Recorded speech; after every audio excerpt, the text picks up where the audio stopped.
Why do we still work 9 to 5 in a world that doesn't need it?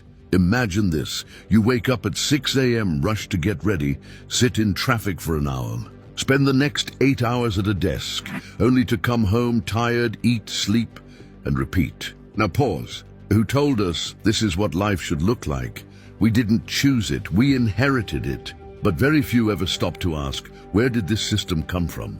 The idea of the 9 to 5 workday started during the Industrial Revolution in the 1800s. Factories needed workers who would show up, stay in line, and follow the whistle.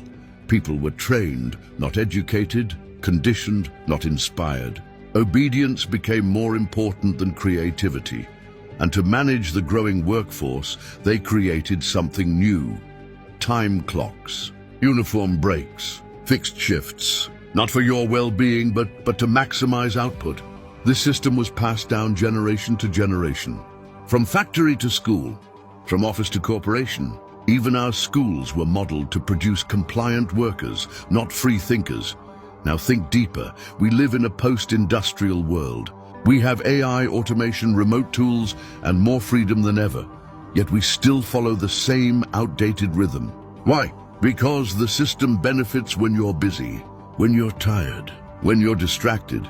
You were taught to trade 5 days for 2, to live for the weekend, to retire at 65 and call that success. But what if you knew this was by design? Look closer.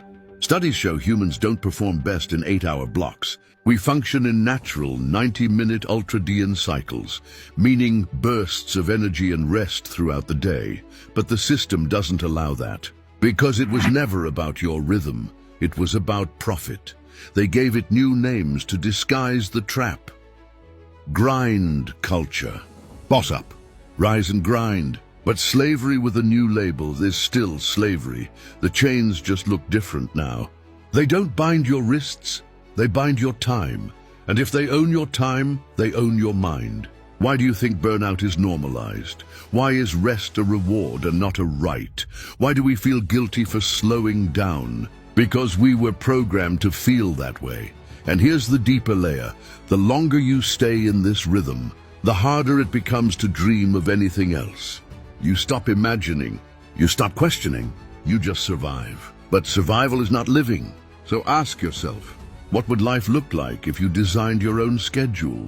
What if you measured success in joy, not just income? What if time was sacred again, not sold?